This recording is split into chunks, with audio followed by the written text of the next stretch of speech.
Legendary Indiana basketball coach Bob Knight has passed away. He was 83. Locked On Big Ten starts right now. You are Locked On Big Ten, your daily podcast on the Big Ten Conference.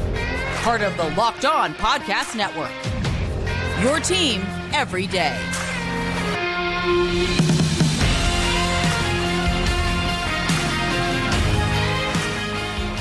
Welcome to Locked On Big Ten. I'm Craig Sheeman. Thank you for making us your first listen each and every day. We always appreciate it, never take it for granted. We are free and available wherever you get your podcasts and on YouTube. It's part of the Locked On Podcast Network, your team every day.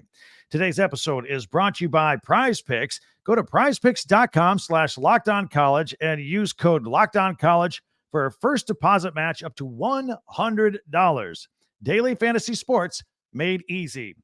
We are going to remember Bob Knight on our podcast today in a way that nobody else will be able to do. Plus, we'll have our Big Ten classics. Be sure to subscribe down below and follow Locked On Big Ten for free wherever you get your podcasts. That way, you'll get the latest episode of this podcast as soon as it becomes available each and every day. Well, by now, you've heard Hall of Fame basketball coach Bob Knight passed away on Wednesday. And during his Hall of Fame career, he won 3 national titles at Indiana University. Of course, his title in 1976 capped off an undefeated season, a feat that has not been matched since. If you've ever watched this podcast before, you know that I'm an Indiana grad. So the 1987 national championship was especially memorable to me. I was a freshman at Indiana at the time, and I still remember where I was when Keith Smart hit that game-winning shot against Syracuse for the national championship. It was an awesome moment and a great way to begin my young career there at Indiana, watching him win a national championship. Got a lot of pictures. If you're watching here on YouTube, I'm going to throw a lot up here on the board while we talk about Bob Knight today. In fact, here's an old one with a young Mike Krzyzewski with Bob Knight here. But I'll tell you how I remember Bob Knight. I'll tell you the story of how I met him for the first time personally in the fall of 1987. Yeah, I was in the press box. I was a radio intern at the time. Here he is with a picture with Dean Smith. I was actually covering the Indiana football team. And at halftime, Knight came out of his suite and he was kind of in there in the common area. And, all of a sudden, there I am, a young kid. I'm standing right next to him. Now, I'm a little more than 6'2", pretty tall guy. And Bob Knight was taller. He was a few inches taller than me, but he might as well have been 7 feet tall because he seemed just to be this intimidating, larger-than-life figure to a kid like me who grew up in central Indiana watching Indiana basketball on TV throughout my childhood. So there I was, side by side with the legend. So I finally just swallowed and stuck out my hand and introduced myself. I told him I was a freshman at Indiana, and I always wanted to meet him. And he was very gracious and reciprocated my politeness. And for about 15 seconds, he acted like I was the most important person in the entire football stadium at that time. I got another memory about Bob Knight, and it's also at that football stadium. By the way, here's a picture of Knight with the famous plaid jacket, and that is a young Mike Woodson who is now the head coach at Indiana. So it's great to see him. I'm gonna flip through a couple more of these pictures before I tell you the rest of the story. Here's Steve Alford, of course, part of that great 87 team. Here's Alford and Brent Musburger with Bob Knight, Dean Garrett there in the background right after they won the national championship that evening. Here's one with Gene Cady. Fierce rivals on the court. You would see on Twitter the past couple of years, Bob Knight and Gene Cady would come down to visit him in Bloomington. I think they were pretty good friends. Here's a later picture of Bob Knight as well. But in a memorial picture of him as well. I imagine they'll have quite the moment of silence at the Indiana football game this weekend. But anyway, just sharing some pictures with you on YouTube. If you're listening on audio somewhere, wherever you get your podcast, maybe you want to check this one out on the YouTube for some of these pictures. But I did want to share those with you here today. But I'll tell you another story about Bob Knight. It only involves him indirectly, but it was in 1990. By now I'd graduated from IU, and now I'm doing sports at a local Bloomington radio station, and I got a press pass for a football game and was up in the press box again to cover the Hoosier football team. This particular day, Indiana is hosting Michigan on a nationally televised game on ABC. So just for fun, the press box got several decks. I went up to the top deck. That's where all the TV cameras and the TV crews are doing their play-by-play. And I kind of wanted to watch them. I'm a young broadcaster, want to see all the action behind the scenes. And so I go up there and I stand behind the broadcast team. It was legendary broadcaster Keith Jackson. And I think the color analyst was Brian Greasy that day, or Bob Greasy, I think. So Michigan is just killing Indiana that day. And now ABC's worried about losing viewers and ratings because nobody's hanging around to watch the second half of this game. So, in the third quarter, it was during a break.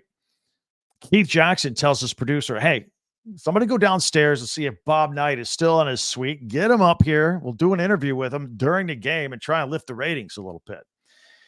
And so somebody scurries away. And sure enough, 5 minutes later, Bob Knight comes up, gets wired, earpiece, microphone, and all that.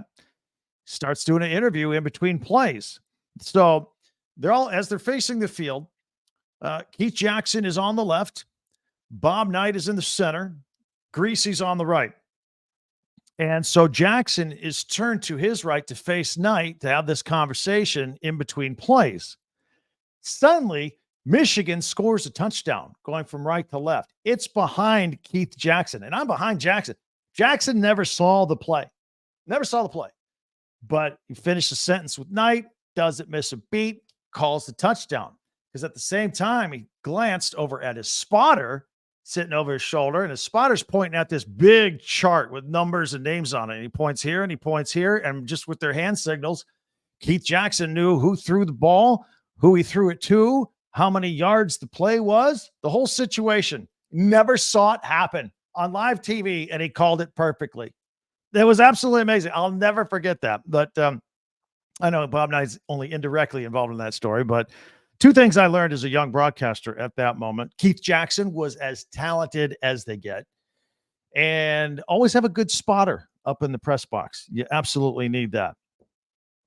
There was, of course, another side to Bob Knight. It wasn't as charming, sometimes while coaching, sometimes while pointing out disagreements with officials, or fighting with the media. Knight's personality could be violent, explosive, and very intimidating to a lot of people. I will share some of those stories and things that I saw with the bird's eye view during my time in Bloomington as well. All that coming up in a minute as we continue to remember Bob Knight today on Locked On Big Ten. So let's talk about Prize Picks. Prize Picks. This is fun. This is really fun. You need to check this out. I've been doing so well. I've been bankrolling my upcoming basketball season with football season. And now with Prize Picks, with basketball season here, you can now pick combo projections across football and basketball from the Specials League. The league created specifically for combo projections that includes two or more players from two different sports or leagues. I'll give you an example of what I'm doing. For example, I take Steph Curry, more than 29 points, and I pair that with Joe Burrow, more than 2 touchdowns. How about it? 2 different sports? It is fun. You are going to want to get into this. Prize Picks even offers a reboot policy so that your entries stay in play even if one of your players gets injured. For football and basketball games, if you have a player who exits a game in the first half and does not return in the second half, that player is rebooted. Prize Picks is the only daily fantasy sports platform with an injury insurance policy. Here's what you need to do.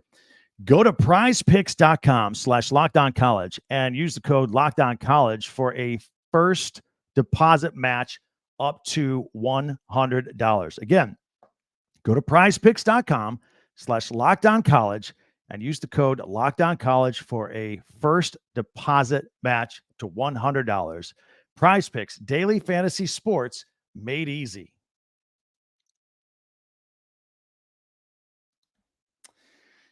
So more on Bob Knight. And as I mentioned earlier, I was a student there during some of the heyday in Bloomington, Indiana. And while I was a young broadcaster there in Bloomington, I attended many post-game press conferences after Indiana basketball games.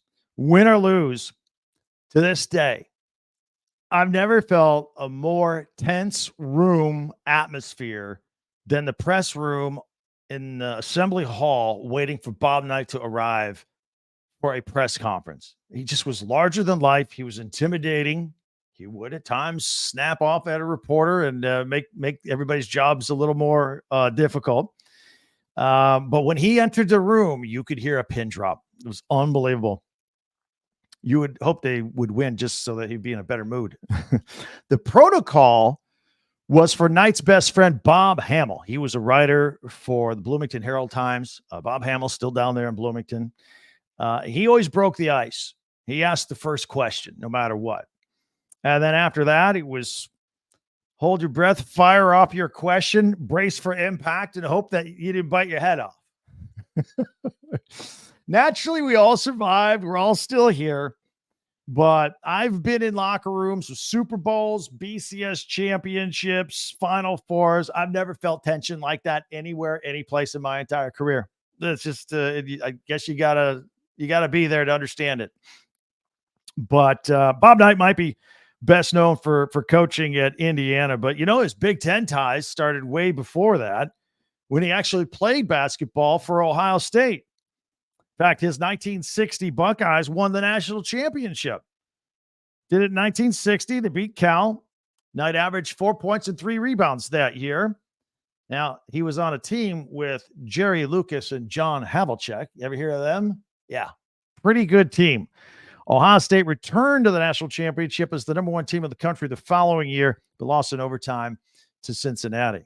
So, Knight was quite the college basketball player at Cincinnati. Now, it did not take, or at Ohio State, it did not take him long to make his mark in coaching. At age 24, he became the youngest coach in Division I basketball in the country at the time, took the Army job. And while he was there, he coached a young player by the name of Mike Krzyzewski. You might have heard of him. Yeah. But it was his 29 years at Indiana where he made his mark. He won 661 games there while hanging the 3 banners for the national championships at Assembly Hall. In 1984, he coached the U.S. men's Olympic basketball team to a gold medal in Los Angeles. That, by the way, was the last amateur team to win gold. They did Dream Team after that, and they've been professionals ever since. But, with all the good on the basketball court, Knight had his fair share of controversial moments, whether it be the old famous chair toss onto the floor at Assembly Hall against Purdue one day. He was accused of choking player Neil Reed in a 1997 practice and reportedly grabbed a freshman by the arm after the kid addressed him by his last name. And after that incident in 2000, IU fired Knight. He would not return for almost 20 years. The man held a grudge. He did not, while anybody was still alive or still there, he did not want to come back, and he didn't. Many overtures were made for reunions of former championship teams and whatnot, and he didn't come back for that. And shortly after leaving Indiana in 2000, he then hooked up at Texas Tech and coached there for 6 full years. And in those 6 years, he had 5 20-win seasons, did very well. And when he walked away, he was the winningest coach in Division I basketball history, period. Now, others have since passed him. I believe now he is 6th all-time. Mike Krzyzewski, of course, among others, that passed him by. But back to him refusing to return to Bloomington for almost 20 years. Finally, things thawed out, I think literally because anybody involved with his firing was either dead, literally, or had just moved on. Things started to thaw a little bit. Came back in 2019. Actually bought a house 3 miles from Assembly Hall. Started showing up quietly at a couple events, like a baseball game here or there. But it was in February of 2020. Keep in mind now, this is days or weeks before the whole world shut down. February 2020, we know COVID's out there. We don't know how big, how bad, we shut down the whole country after this. But this is right before that. So we got a full stadium, a full basketball arena, Indiana-Purdue game. And Bob Knight comes back. Big old halftime ceremony at Assembly Hall. And the crowd went nuts. Anybody who was there will tell you how awesome it was. Dozens of former players and friends were all there. The players greeted him on the court as he got a standing ovation that was 20 years in the making to say thank you for your wonderful career. Now, since then, he's been battling a long illness, and I would occasionally, if he was feeling well, attend practice. Of course, the team is currently led by one of his former favorite players, Mike Woodson, and Woodson loved having him around, just sitting there on the sideline watching practice. And but he had declined somewhat recently, and Knight is now survived by his wife and 2 adult sons. Knight just turned 83 years old just last week. So anyway, those are some of my memories with Bob Knight. I'm sure you all remember him. If you're a little bit older, remember him as a after he's done coaching, he did a few games on ESPN for a while, and that's been about it since then. If you're younger, I hope you enjoyed that trip back in time. I think it's a different and unique perspective. You're going to hear a lot. You're going to read a lot. You're going to see a lot of tributes to Bob Knight in the news and the media and social media over the next several days. And I think I provided a bit of a unique perspective, having been a student there during one of his championship runs at Indiana University. I always want to thank you for making Locked On Big Ten your first listen each and every day. We always appreciate it. We always ask you to subscribe down below, share, follow, and like Locked On Big Ten. If you know somebody from Indiana that would really like to catch this podcast, please feel free to share that. That would mean a lot to us, as a matter of fact. Also, a reminder, on Fridays on this channel, we have the Locked On College Football Kickoff live program. It is 11 a.m. to noon Eastern time. I'll be on there for a couple minutes previewing this big weekend. But if you missed the live one, it'll be taped and left there on our channel. You can easily find it and watch it and listen to it anytime you want. Another reminder, this weekend, Purdue is at Michigan, the night game. We will go live once again on Locked On Big Ten, live at halftime, Purdue, Michigan, Saturday night. So you can catch us, and we'll get you caught up with everything that took place throughout the day in the Big Ten. So we got all that, and we're going to take a look at the Big Ten Classics on the Big Ten Network. All that coming up in 1 minute right here on Locked On Big Ten.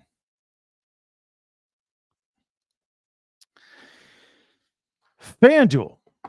Score early this NFL season with FanDuel, America's #1 sportsbook. You know, right now, new customers get $150 in bonus bets with any winning $5 money line bet. Money line is just picking winners. You don't have to do point spreads or anything fancy like that. Just simple, straight up winners and losers money line. It's really easy.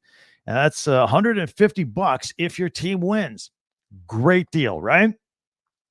So if you've been thinking about joining FanDuel because you see everybody else doing it, or you hear me talking about it frequently, there's no better time to get in the action than right now. And the app is very easy, and there are a wide range of things you can do, whether it be point spreads, money line, just pick the winners if you want, player props, over-under. Over-unders, I think, are easier than point spreads. And I will tell you, Thursday Night Football, Tennessee at Pittsburgh. Pittsburgh's a 3-point favorite, according to FanDuel. Are you serious? Take Tennessee. You got Will Levis. He's on fire right now. He and D-Hop are hooking up, and Derrick Henry's running all over the place. Pittsburgh's got Kenny Pickett injured with bad rib, game time decision. Take Tennessee +3 on this one with FanDuel. So visit FanDuel.com/lockedon and kick off the rest of the NFL season. FanDuel, official partner of the NFL. All right, so let's take a look at our Big Ten Classic. Now, we do this feature, Big Ten Classics, and it's kind of morphed into a combination of things, the Big Ten Classic games they play on the Big Ten Network and live broadcast. Well, they got a lot of stuff going on, the volleyballs and the soccers and all that. So the Friday, Saturday, the Classics, They don't have any real ones. I think they're going to do some tributes to Bob Knight as well and probably add those into some last-second programming as well. But what we do have is their schedule. I'm going to put it up here on the big screen, full screen. Here's what's going on. Saturday, November 4th. All these times are Eastern time. They start their day from Bloomington, Indiana at 10 a.m., the Big Ten tailgate from Indiana. And that goes right into their 12 o'clock broadcast of Big Ten football, Wisconsin at Indiana. Again, Wisconsin, their running game is really thin with injuries. Indiana just played their best game of the season, I think, last weekend in a loss to Penn State. The game was tied at 24 with about 90 seconds to go before they lost the game. So we'll see if they can continue any kind of momentum off of that. At 3:30, they go into more Big Ten football with Illinois at Minnesota. And then on Sunday, it's the edited redos. They take a whole game, they edit it from snap to snap to snap, no delay in between, and you get a whole game in 60 minutes. So at 11 a.m. on Sunday, you can rewatch the highlights of Purdue at Michigan. That's a tough task for Purdue, by the way. Michigan coming off the bye. Michigan got all the turmoil going on around. They're going to want to focus on football for a change, and they're going to take it out on Purdue. But we'll see. The highlights will be at 11 o'clock on Sunday Eastern time. At 7 o'clock, more Big Ten football at 60. They got Penn State at Maryland. Maryland started out 5-0. If they don't win this game, they will be 5-4. And I thought they're pretty. I still think they're a pretty good football team. But Penn State, that's a tough opponent. At least it's at Maryland. And then at 9 p.m. on Sunday, we can rewatch those highlights of the Wisconsin-Indiana game that we just talked about. So that is a look at our segment from Big Ten Classics and, of course, their live broadcast from the weekend. So get you all set. It's going to be a lot of fun. And, of course, there are many ways for you to interact with me. I always appreciate that. First of all, Twitter right here at Talk Big Ten, number 10. I'm always on there. And then you can follow us here on YouTube, any comments on YouTube, and also live comments if you want when we're on at halftime. Going to this Locked On Big Ten channel, the live version, Saturday night, halftime of Purdue at Michigan. I always look at the live comments that come in at that time, and I'll read them. So you can hit me up there. And also, don't forget our website. You see the crawl on the bottom here if you're watching on YouTube, talkbig10.com. If you're listening on audio, it is Talk Big Ten, number 10, talkbig10.com. Be sure to subscribe before you leave down below. Click the black button there and be good to go, and you're in the club. Doesn't cost you anything. It's free. And I appreciate if you could subscribe. That really helps us out. Of course, follow this podcast as well on your favorite podcast app, and you'll get the latest episode of Locked On Big Ten as soon as it becomes available each and every day. Now, I'm going to invite you to check out our friends at the Locked On Sports Today podcast for the latest on everything else going on in sports. In the meantime, I wish you to have a good day. Thank you again for checking us out, and I can't wait till we meet again next time. I'm Craig Sheeman for Locked On Big Ten.